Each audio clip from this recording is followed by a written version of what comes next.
নমস্কার, সকলের রান্নাঘরে আপনাদের সকলকে আমন্ত্রণ জানিয়ে শুরু করছি আরও একটি নতুন রান্নার পর্ব।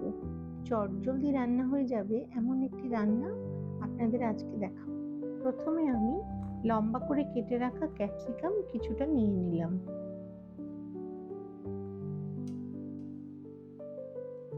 এবার নিলাম বড় করে টুকরো করে কেটে রাখা পেঁয়াজ।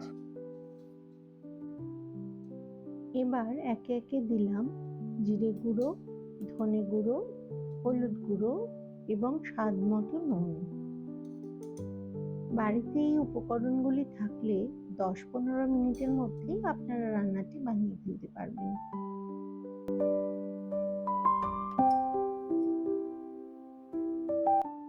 এবার বেশ কিছুটা পরিমাণ চিনেবাদাম শুকনো খোলায় ভেজে আধা গুঁড়ো করে আমি এর সঙ্গে মেশালাম।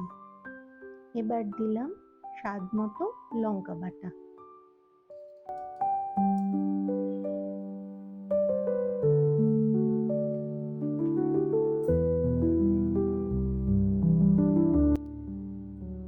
সবকিছু একসঙ্গে খুব ভালো করে মিশিয়ে রাখবো।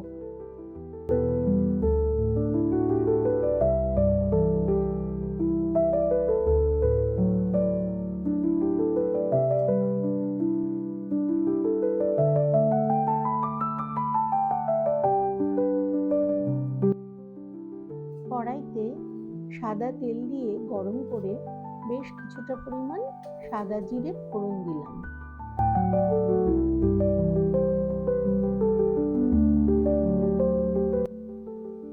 জিরে একটু লাল হলে তার সঙ্গে দিয়ে দিলাম রসুন কুচি, এরপর দিলাম আদা কুচি।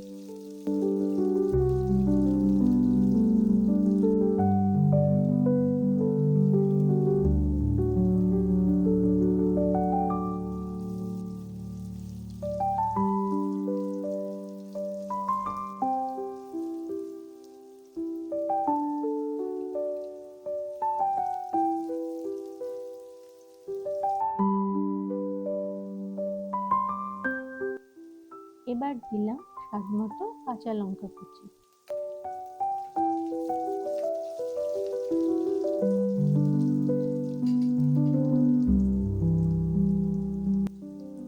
আদা রসুন একটু ভাজা ভাজা হয়ে গেলে আমি মেখে রাখা ক্যাপসিকাম এবং পেঁয়াজের মিশ্রণটা এর মধ্যে ঢেলে দেব।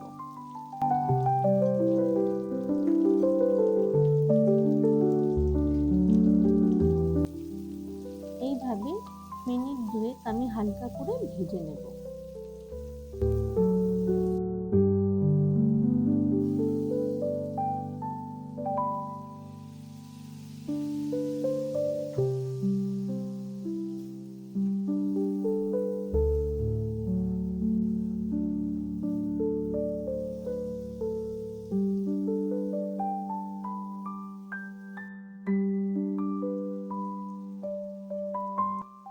প্রয়োজন মতো টক দই আমি ফেটিয়ে নিয়ে এবার এর সঙ্গে মিশিয়ে দিলাম।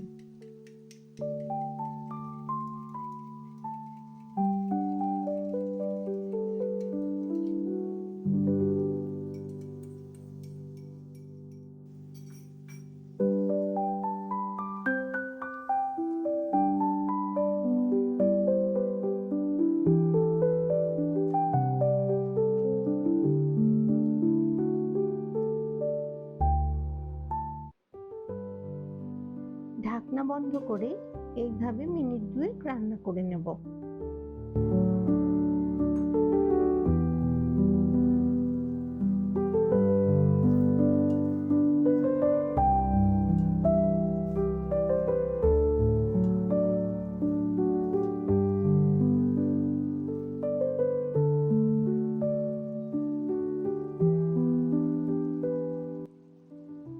এবার কিছুটা ধনেপাতা কুচি এর সঙ্গে মিশিয়ে দিয়ে নাড়াচাড়া করে মিশিয়ে নেব।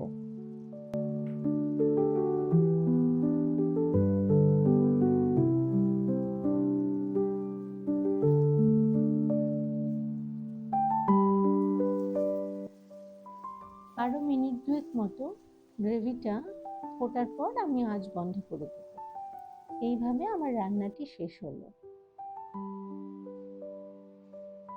এবার আমি ধনেপাতা কুচি ছড়িয়ে পরিবেশন করব। এই পদটি আপনারা ভাত, রুটি, পরোটা যে কোনো কিছুর সঙ্গেই খেতে পারবেন। আশা করছি এই চটজলদি রান্নাটি আপনাদের ভালো লেগেছে। ভালো লাগলে পাশে থাকবেন। ভালো থাকবেন সবাই। আজ তাহলে আসি।